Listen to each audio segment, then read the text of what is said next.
Students, जब हम एक ग्राफ डेवलप करते हैं तो ट्रेडिशनली हमारे पास दो एक्सिस होते हैं, horizontal axis and vertical axis, जिसको हम अगर टैब्ल्यू की ज़बान इस्तेमाल करें तो कॉलम्स या रोज़।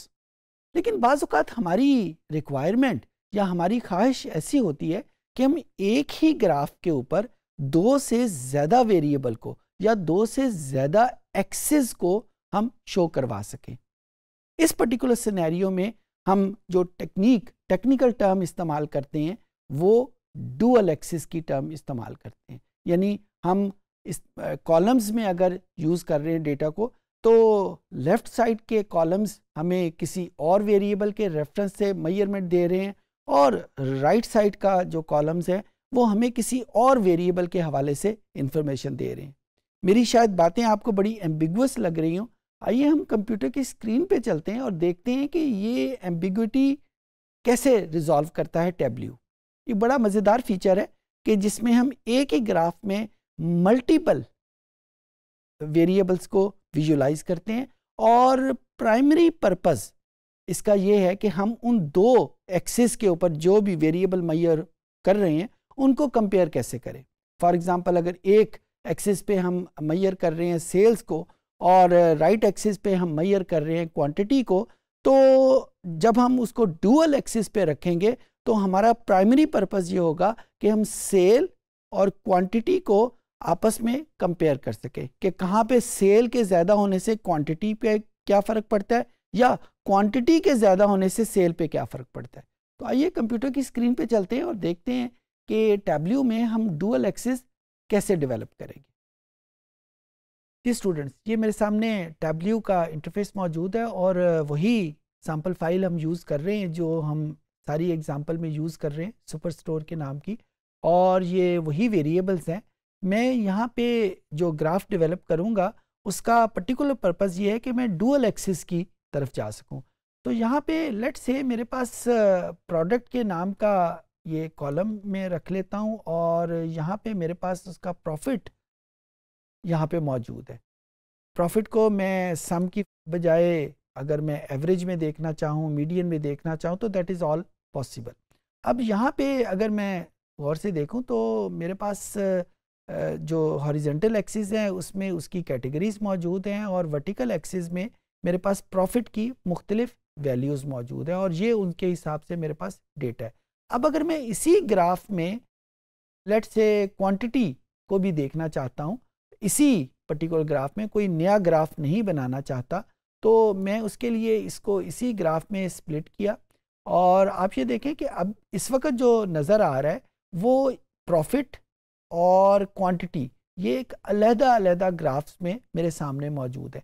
तो मेरे पास एक ग्राफ्स तो मौजूद है, लेकिन जो मेरी रिक्वायरमेंट है कि मैं इनको एक ही ग्राफ में देखूं वो यहाँ पे मिसिंग है। तो अब मैं आपके सामने जो एक्टिविटी करूँगा वो इन दोनों वेरिएबल्स को एक ही ग्राफ में कन्वर्ट करना है। यहाँ पे ये जो दो ग्राफ मेरे सामने नज़र आ रहे हैं, ये सम ऑफ प्रॉफिट है और ये सम ऑफ क्वांटिटी है। तो जो फर्स्ट रिक्वायरमेंट है डुअल एक्सिस की, कि जो फंक्शन हमने किसी एक वेरिएबल के ऊपर अप्लाई किया है वही फंक्शन हमने दूसरी वेरिएबल के ऊपर अप्लाई किया है। ऐसा ना हो कि यहाँ तो हमने सम किया हुआ है और यहाँ पे हम एवरेज करते हैं, या यहाँ पे हमने अगर मीडियन कैलकुलेट किया हुआ है और यहाँ पे हम काउंट कर दें। टैब्ल्यू उसका ग्राफ तो बना देगा, लेकिन वो फिर एक ऐसी फॉर्म में कन्वर्ट होगा जिसको समझना हमारे लिए मुश्किल है। क्योंकि अभी मैंने आपके सामने डिस्कस किया था कि ये जब हम डुअल ग्राफ बनाते हैं तो हमारा एक पर्पस उनका कंपैरिजन होता है। तो comparison apple to apple comparison होना चाहिए। तो एक तरफ अगर सम है तो दूसरी तरफ भी सम ही होना चाहिए। ऐसा ना हो कि एक तरफ हम सम कर रहे हैं और दूसरी तरफ हम एवरेज कर रहे हैं। तो टैब्ल्यू तो उसका ग्राफ बना देगा, लेकिन वो फिर हमें समझ नहीं आएगा। सो दो फंक्शन जो हम अप्लाई कर रहे हैं दोनों जगह पे मेजर्स के ऊपर वो सेम होना चाहिए। ओके, अब हम यहाँ पे इस पर्टिकुलर ग्राफ में इस टूल टिप को हमने क्लिक किया और जो ही हमने इस टूल टिप को क्लिक किया ये नीचे आपको नज़र आएगा डुअल एक्सिस। ये डुअल एक्सिस हर उस जगह पे आपको नज़र आता है जहाँ पे आपके पास दो ग्राफ मौजूद हैं। डुअल का वर्ड क्योंकि दो से निकला है, तो अगर मेरे पास दो से ज़्यादा ग्राफ हैं तो ये ऑप्शन मुझे नज़र नहीं आएगी। ये ऑप्शन हर उस जगह पे मुझे नज़र आएगी जहाँ पे मेरे पास ग्राफ दो हैं। तो मैंने इस डुअल एक्सिस को क्लिक किया। आप ये देखें कि वो ग्राफ ऑटोमेटिकली कन्वर्ट हो गया एक ही ग्राफ में, जब जिसमें लेफ्ट हैंड साइड के ऊपर मेरे पास प्रॉफिट मैयर हो रहा है और राइट हैंड साइड के ऊपर मेरे पास क्वांटिटी मैयर हो रही है। और ये डेटा, ये जो पॉइंट्स हैं, ये इन दोनों को सेटिस्फाई कर रहे हैं, यानी ये प्रॉफिट को भी सेटिस्फाई कर रहे हैं और ये क्वांटिटी को भी सेटिस्फाई कर रहे हैं। एक और इम्पॉर्टेंट बात जो यहाँ पे आपने शायद फील कर रही हो कि ये जो दोनों वैल्यूज़ डिफरेंट हैं, इनमें जो हॉरिजॉन्टल एक्सिस पे वैल्यूज़ हैं वो एक जैसी हैं, वो सिर्फ कैटेगरी ही है। और कैटेगरी क्योंकि एनवेलप वेरिएबल है, इस एनवेलप वेरिएबल को अगर मैं एक्सपेंड करूं तो यही ग्राफ जो है वो मेरे पास उस एक्सपेंडेड कैटेगरी के लिए भी मेरे पास आ जाएगा। और ये सारी केसेस में मेरे पास एक डुअल एक्सिस का ही ग्राफ होगा। ये मेरे पास एक डुअल एक्सिस का ग्राफ था। यहाँ पे चलते चलते मैं आपको एक ग्राफ की एक और टाइप भी बता दूं जो बहुत इम्पॉर्टेंट है और बड़ी जगह यूज़ होती है। फॉर एग्ज़ाम्पल यहाँ पे मेरे पास इसकी डुअलिटी मैं ख़त्म कर दूं, ये डुअलिटी ख़त्म हुई और यहाँ पे मैंने क्वांटिटी को ख़त्म कर दिया। कैटेगरी की जगह मैं यहाँ पे कोई ऐसा वेरिएबल रख लेता हूँ जो टाइम के रेफरेंस से है। एक यहाँ पे प्रॉफिट के ऊपर जो ही मैंने क्लिक किया, आपको ये नज़र आएगा एक छोटा सा स्केल बना हुआ। जो ही मैं इस स्केल को क्लिक करूँगा तो आप ये देखें ये वैल्यूज़ जो हैं वो अरेंज हो गई हैं फ्रॉम लार्जेस्ट टू लोएस्ट, और यही पैटर्न आपको इस प्रॉफिट के ऊपर लिखा हुआ नज़र आ जाएगा। सिमिलरली अगर इसी चीज़ को मैं दोबारा क्लिक करता हूँ तो वो जो सॉर्टिंग ऑर्डर है वो चेंज हो जाएगा। पहले वो डिक्रीजिंग ऑर्डर में था, अब वो हमारे पास इंक्रीजिंग ऑर्डर में आ जाएगा। अगर इसको मैं एक्सपेंड करता हूँ तो यहाँ पे ये चीज़ मज़ीद क्लियर हो जाएगी कि ये सारे का सारा इंक्रीजिंग ऑर्डर में है। इसको क्लिक किया तो यहाँ पे मेरे पास ये ओरिजिनल ऑर्डर आ गया और यहाँ पे ये डिक्रीजिंग ऑर्डर, और डिक्रीजिंग ऑर्डर के बाद इसको दोबारा क्लिक करने से ये उसके इंक्रीजिंग ऑर्डर में हमारे पास आ जाएगा। तो जहाँ पे हमने ये किसी सॉर्टिंग के तहत ग्राफिंग करनी हो, और ये हमें बाय द वे हेल्प क्या करता है, ये हमें अगर देखें तो ये जहाँ पे ये डॉट्स चेंज होते हैं, अगर आप इन गौर से इसके स्केल को आप देखें तो ये स्केल भी ऑटोमेटिकली चेंज हो जाता है। तो अगर मैंने ये देखना हो कि किसी एक कैटेगरी में सबसे स्मॉलर वैल्यू क्या है और लार्जेस्ट वैल्यू क्या है, तो मुझे इस पर्टिकुलर ग्राफ से ऑटोमेटिकली पता चल जाएगा। तो जो ग्राफ्स अरेंज हुए होते हैं उनका हमें फ़ायदा ये होता है कि स्मॉलेस्ट और लार्जेस्ट वैल्यू का हमें बड़ी आसानी के साथ पता चल जाता है। एक और ग्राफ यहाँ पे बहुत हेल्पफुल है जो मुझे किसी और जगह पे नज़र नहीं आया।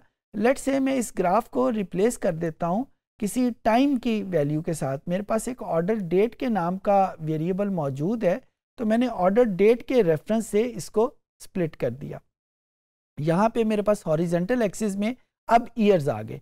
अगर आप गौर से देखें तो मेरे पास डेटा कहाँ से लेकर कहाँ तक है, ये 2019 से स्टार्ट होता है और ये 2022 तक जाता है। अब अगर मैं यहाँ पे इस किसी भी पॉइंट को क्लिक करता हूँ और यहाँ पे बहुत सारी ऑप्शंस में एक ऑप्शन मेरे पास फोरकास्ट की आती है।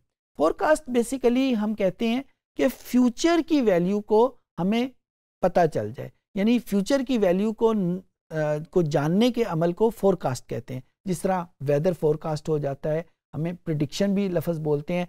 तो जहाँ पे हम फ्यूचर की वैल्यू को फाइंड आउट करना चाहते हैं वहाँ पे हम फोरकास्ट का वर्ड यूज़ करते हैं। अच्छा, क्योंकि फ्यूचर का वर्ड मौजूद है, फ्यूचर हमेशा टाइम के साथ रिलेटेड है। अगर हम दरमियान से टाइम को निकाल दें तो फ्यूचर हम नहीं देख सकेंगे। तो यहाँ पे इसी वजह से मैंने जब इस ग्राफ को ऑन करना चाहा था तो मैंने यहाँ पे ऐसा वेरिएबल यूज़ किया था जो टाइम के रेफरेंस से मौजूद है। दूसरे मानों में मैं ये कहना चाह रहा हूँ कि फोरकास्ट का फीचर सिर्फ और सिर्फ वहाँ पे मौजूद है जहाँ पे मेरे पास एक वेरिएबल टाइम का है। अब मैं इसको फोरकास्ट को यूज़ करता हूँ। फोरकास्ट को यूज़ किया तो देखें आप, पहले हमारे पास डेटा सिर्फ 2022 तक का था, अब हमारे पास एक वैल्यू 2023 की भी आ गई। ये 2023 की वैल्यू कहाँ से आई? ये वैल्यू हमारे पास आई है फोरकास्ट करने से। जिस तरह अभी मैंने आपको बताया था ना कि वो वैल्यू को, फ्यूचर की वैल्यू को हमें बता देता है। और अगर आप गौर से देखें तो इस फ्यूचर की वैल्यू के इर्द गिर्द हमारे पास एक इंटरवल भी मौजूद है। तो ये इंटरवल हमें ये बताता है, क्योंकि फ्यूचर की वैल्यू का हमें एग्जैक्ट तो नहीं पता होता कि एग्जैक्ट वैल्यू क्या है, एक एस्टीमेट होता है। तो वो एस्टीमेट की लोअर लिमिट और एस्टीमेट की अपर लिमिट, यानी एस्टीमेट कहाँ से लेकर कहाँ तक जा सकता है। जिस तरह मैं अभी आपसे पूछूं कि आज डॉलर टू रुपी की क्या वैल्यू है, आप फौरन बता देंगे, अखबार में भी मौजूद होता है, इंटरनेट पे भी मौजूद है। लेकिन अगर मैं आपसे पूछूं कि परसों इसकी वैल्यू क्या होगी, यानी डे आफ्टर टुमारो इसकी वैल्यू क्या होगी, तो फिर आप सोच में पड़ जाएंगे कि इसकी वैल्यू कहाँ से पता चलेगी।